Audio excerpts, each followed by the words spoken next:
Welcome to Beerstories from Beerstory Brewhouse, and this is my series on legendary and historical beers.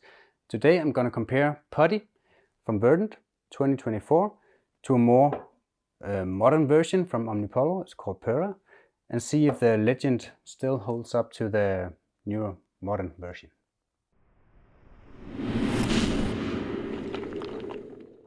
So Putty is probably the most hyped beer in Europe. And Verdant, they started making it in 2017 for a beer festival in England, where there were a lot of US breweries attending with all their great hazy IPAs. And Verdant, they thought they would make a beer that would, that could match the US standard of double IPAs. And so they did. Everyone loved the beer. Everyone were surprised, even Verdant themselves. So in 2018, they put it on cans and sold it, and they do it every year. They make it in January, and we get it in Denmark in early February. So this is about 3 weeks old. I know the supply chain. I know it's been stored good. So this is it's a good, it's still a good beer. It hasn't gone stale or anything like that. I know that for sure.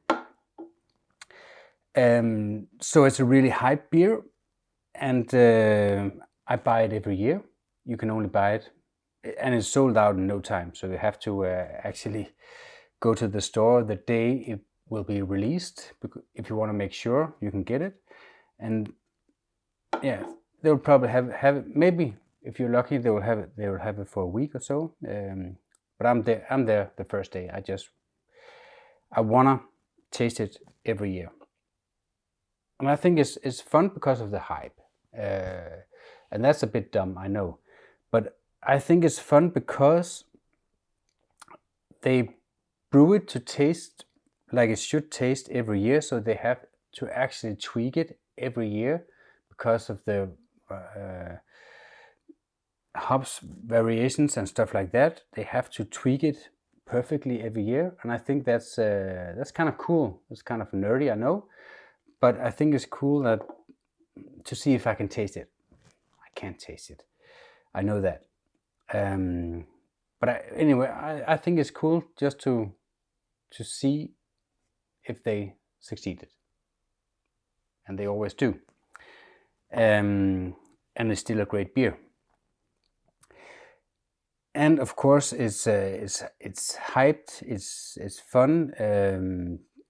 Does it live up to the name? Is it the best beer Verdant ever brewed? No, I don't think that. So Whale Sharks is a better beer in my opinion. I've had others way better beer than this, but this beer set the standard for how European hazy double IPAs had to be brewed after this one, because the standard were pretty low before this. So they pushed the whole market to up the game, and so it's a legendary beer. It really is, and it's a great beer. It's hopped with Asaga, Galaxy, and Mosaic. So it looks like many other hazies nowadays, but and it also tastes like that. But I'll get back to that. I'm gonna compare it to Omnipollo's, just a new beer called Perla. It's kind of the same. So both of these are double IPAs, hazy IPAs. So if you look at the style guide, it's 22A double IPA. Overall impression: intensively hopped, fairly strong pale ale without big rich maltiness. They have to have some sweetness, and a thick body. Strongly hopped, yet dry, and but they have to lack harshness and what I call astringency, and that's pretty important. But they also manage to balance that in this one, because you can actually use, if you're really really skilled brewer, you can actually use the harshness to balance out instead of bitterness, to balance out the sweetness. But it has to be so well balanced that there's not many breweries that can actually do that. Okay, so I poured this a while ago. It still has a good head, and you can see the lacings as well. So that's good. It has a good head, and that's important. And when I opened both of these beers, I just got a tropical fruit storm right in my face. It smelled so good. The aromas were incredible.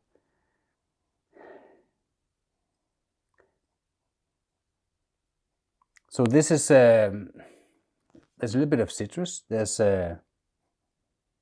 passion fruit. There's pineapple. There's melon. A little bit of mango. And it's just this one smells so good.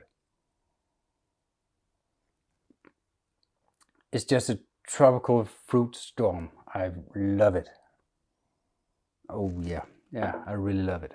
And this one is a more modern version, of course, but even though if they didn't mean to, they have this as a role model.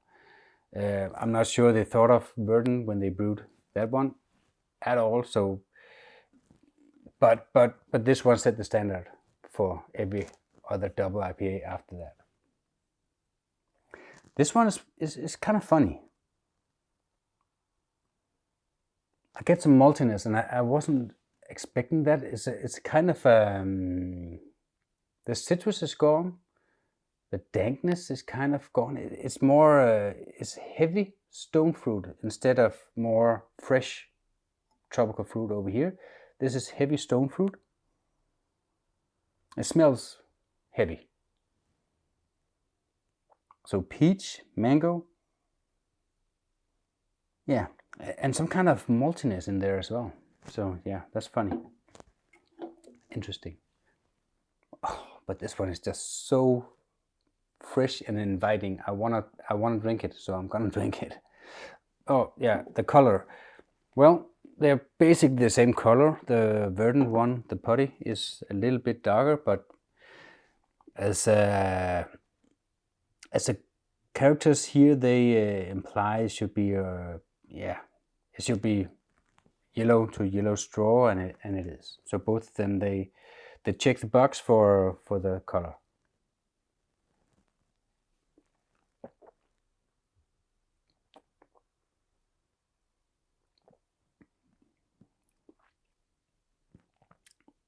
This is good. I get a little bit of citrus. I get a little bit of pine as well, and I get the same as in the aromas. I get passion fruit. I get melon. I get pineapple. I don't really get the malts. I get the sweetness.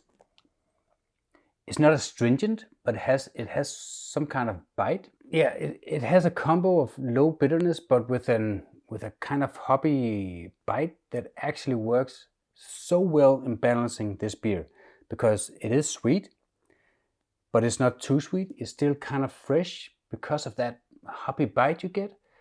But the bitterness is not drying out your mouth or anything like that. But it's not bitterness. It's not the IBUs in this that gives you that freshness that you actually want to drink more. It's kind of a really mellow hoppy bite, and it works perfectly. I'll tell you that. Yeah.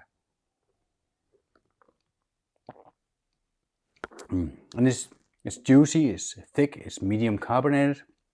It's everything you want in a double IPA. Yeah, it's just a really good beer. It's just a really, really good beer.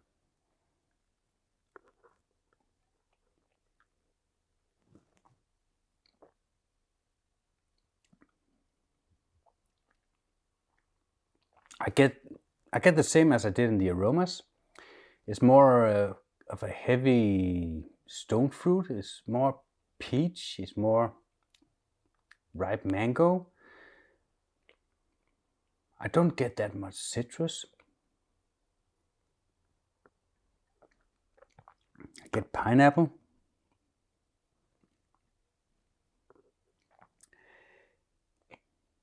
It's sweeter. It's more pungent, but not in a kind of good way, because you kind of get full of it.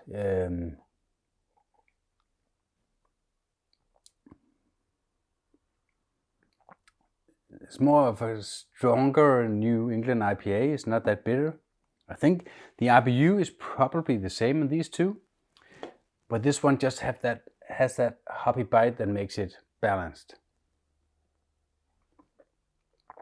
and fresh and delicious.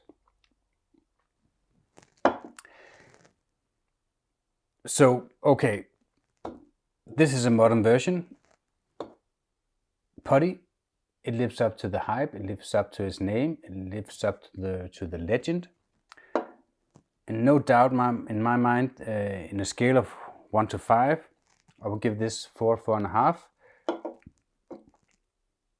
This one I would give 3.5. I'm sorry. Omnipollo upped their game, and they have made some amazing IPAs these last year or 2 years. This is not one of them, I think. If this were a Foggy Window or a 3x3, or some of the others, it would be better than this one, I must say. So Omnipollo made some beers that were better than Verdant, than Putty, but this is just, I'm gonna get it next year. If I find more this year, I will get more this year as well. It's not overpriced, I think. You get what you pay for. I paid about the same for these two beers, and this one is just better. I could drink this whole one. I could drink 2 of these, and I wouldn't get full and wouldn't get sick of them. This one, half a beer, and I think I'm actually already getting a little bit sick of it. Yeah, the oats are coming through as well, and that's not, I don't like that. Okay, so yeah, this one lives up to the hype, to the legend. It's a great beer. If you can find it, try it. I really recommend you to, but you have to hurry, because in Europe it's sold out in about a week. So yeah, happy beer hunting out there.